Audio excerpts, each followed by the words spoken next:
Hello everyone! We're going tier list mode, because, all the cool kids are doing tier lists. And what better way to start than with a ranking of The Cosmere by Mr. Brandon Sanderson, which is my current favorite ongoing, actually just my favorite series in general. On here, I have every single novella, and every main novel in the Cosmere. I don't have the short stories. I'm not going to include things like Alamancer Jack on here. I'm not, or the 11th Metal. That's just a waste of time. They would all just not have enough content to not be in D tier, and it would just pile in on D tier. Um, but yeah, let's get into it.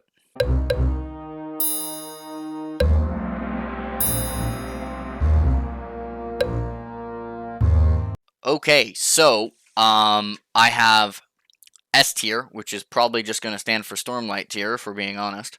Um, and we've got the classic tier list. We're not going fancy. Um,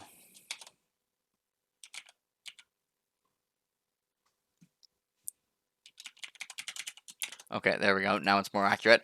And let's start in the top left with the second most recent thing we've gotten, Dawn Shard, the novella that takes place between Oathbringer and Rhythm of War. This novella was really good. That being said, it just doesn't have the amount of content for me to compare to some of his other work. So for me, this was pretty much middle of the pack. I actually might end up getting moved down just because even though for books I've read it would be above average slightly, for Cosmere it probably is a bit below average. Um, the ending, just the last third, like it doesn't really have any kind of like Sanderlanche. Characterization wise, it's really fantastic. It has fantastic portrayal of someone who's a paraplegic. Um, but just story wise, I don't think it's as interesting. Like Sanderson called it a giant interlude, which is basically what it is. It's a really good giant interlude, but it's still an interlude. So now we move on to the much more controversial Edge Dancer, which is Stormlight. So no, it's going in C. I'm not putting it in D. I still like Edge Dancer, but I can see why Lift really bothers people. I find her voice a little bit annoying, but the character behind it is something I kind of like, and the actual story of Edge Dancer, involving all the stuff that's going on, I find actually to be a better story than Dawn Shard, just with more annoying pieces.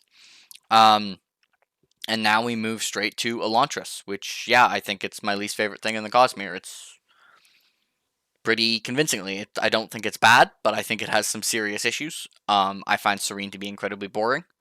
I don't know why she has the most chapters of any of the POVs. The pacing in general for the first 20 chapters is just not super interesting. The first third is a slog. But the story did get a hold of me down the stretch, and I still did really enjoy reading the majority of the book. Hrathen is great. Raoden is in a very interesting situation. His character himself, like if you put him in a different situation, I'd probably kind of fall asleep. But he's in a very interesting situation. Um, so yeah, that's gonna go at the bottom of this tier list.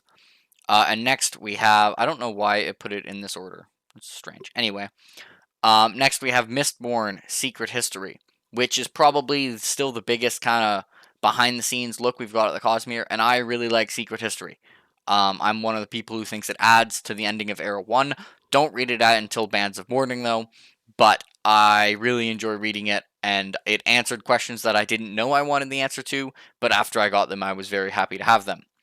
And next we have Oathbringer by Brandon Sanderson, which is a Stormlight book, and therefore goes into Stormlight tier. Um, yeah. Also, I think this is my least favorite of the Stormlight books, but it's still amazing. It has probably the only Stormlight book that I would say has some pacing issues, but they're pretty mild pacing issues, especially for a 1,200-page book. It has my favorite flashbacks and Dalinar flashbacks. The ending is a wild ride, and it's just characterization-wise in terms of all the side characters. It's just fantastic. And next we have Rhythm of War, which I completed technically still today. It's 11 p.m. I completed it at 4 a.m. But it's fantastic. I loved Rhythm of War. The opposite of Oathbringer, I had my least favorite flashbacks, but the flashbacks as a percentage aren't that much of the book. Parts 1 and 2, like parts 1 and 2 were some of the best we've gotten in Stormlight. I think 3 and 4 weren't quite as good as some of the best parts 3 and 4, but then part 5 was also just wild. I think pretty much, like, if I'm thinking of which Cosmere characters I rank the most, almost every Stormlight character moves up, but they can't because Stormlight characters are already all at the top, so I can't move them all up, but I would if I could. Next, we have Shadows for Silence in the Forests of Hell. I really like this book. I really like the protagonist. I think it'll probably go in the top of C. I think would be where I would put that. Um, Darker than most. Sanderson goes darker than he normally does with this. And it worked pretty well. I'm a big fan of Shadows. Of the standalone novellas, it's the one I prefer. Interesting world, just an interesting idea in general. So I really enjoyed Shadows. Next we have one of the Era 2 books. That would be Shadows of Self. And Shadows of Self is going to go up in B tier. Shadows of Self had a wild ride of an end, some great stuff with Wayne. I really like Wax in general, some great stuff with Wax coming down the stretch. And I really like the antagonist of this. The antagonist was pretty intimidating. But I don't think it holds up in terms of how much it holds my interest and just my emotional reaction to the stuff that's going to be in this section. And after that, we have Sixth of Dust, which is interesting, but I just wasn't that like the story didn't quite capture me. Like I read it pretty fast, but it's not like I got that much of an emotional reaction about it. Most of the charm of this is just it's the furthest forward we've been in the Cosmere, so it's kind of teasing us for 20 years later, but it's worth reading. But it was nothing special to me. I know some people love it, but it was nothing special to me. Next, we get to The Alloy of Law, which I'm also going to put in C tier, in between the two Stormlight novellas. This kind of started as its own standalone thing, and it does feel like a bit of a standalone. Not a bad villain. I still like Wax and Wayne. The magic system is just fantastic because it's allomancy. And some nods to Era 1, all great, but just not on the same level in terms of stakes, world, plotting, bamboozling me, or anything of the stuff that's going to be up here. Then we get Bands of Mourning, which is my favorite of the Era 2 books pretty clearly. This one really gets up to, this is like, it's pretty close to catching my least favorite Era 1 book. The end was wild. We really get Steris starts to shine, and I love Steris. Steris is maybe my favorite non-Stormlight Cosmere character, or she's among them at least. So this pretty easily gets B. And then we have the Emperor's Soul, which, even though it's not Stormlight, is gonna go in Stormlight tier.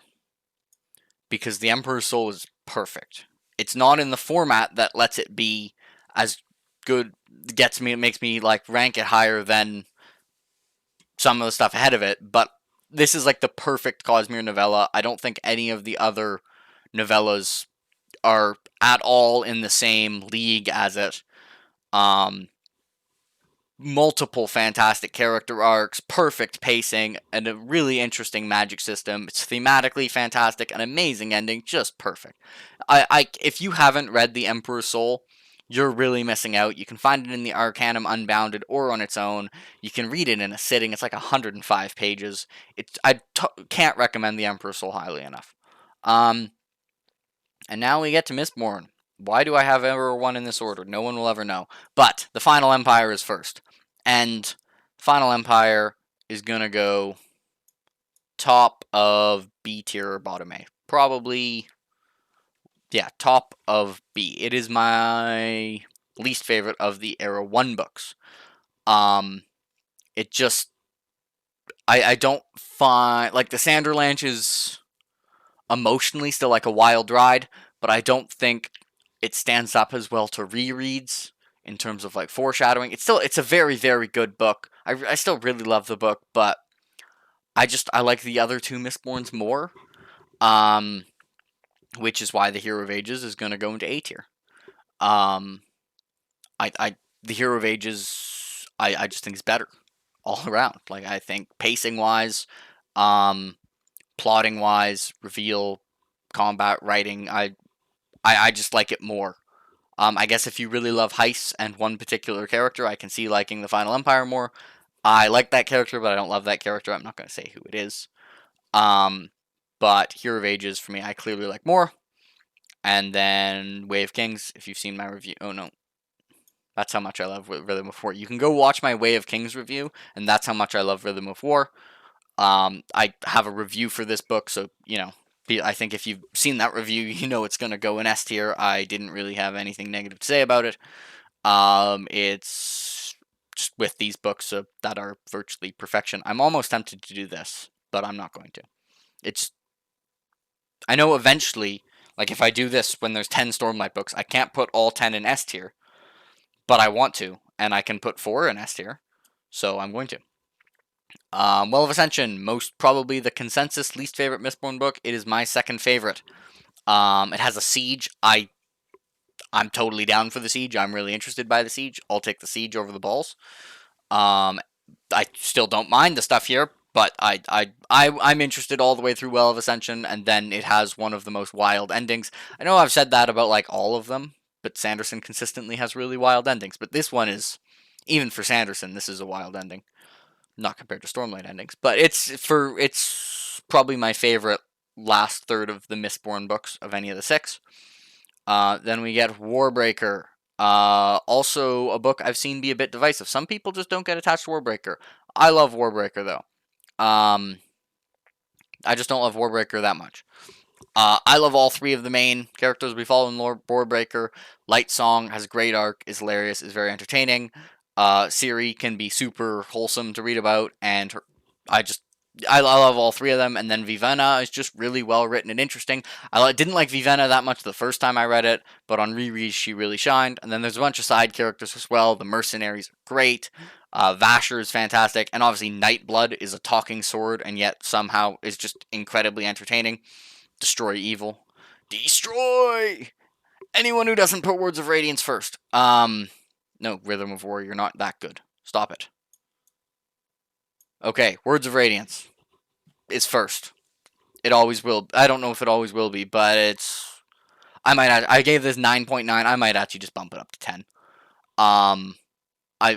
The more I read, the less I think something is going to top Words of Radiance for me. This book is as close to perfect as I've read. The 1, 2, 3 punch of part 3, 4, and 5, it's just all incredible. I love all the characters in it. I'd be hard pressed to find something I would want to change about Words of Radiance, except for like the most incredibly minor things. But anyway, I haven't read White Sand, so that's why White Sand isn't here. But this is my ranking of the Cosmere. It started bottom heavy and then got progressively more top heavy. And, it seems like, especially with the flashback character, Stormlight 5 is probably going up here as well. So if I do this in 3 years, I might have to put I might have to put Oathbringer in A. But for now, I think I can still get away with putting all 4 Stormlight books and Emperor's Soul in S tier. So I am going to share this tier list maker down in the comment section below. Go ahead and fill it out. Put yours in here. Let me know what you think of mine. Am I totally dead wrong? Am I crazy about these rankings? Should something be way higher? Should something be way lower? Don't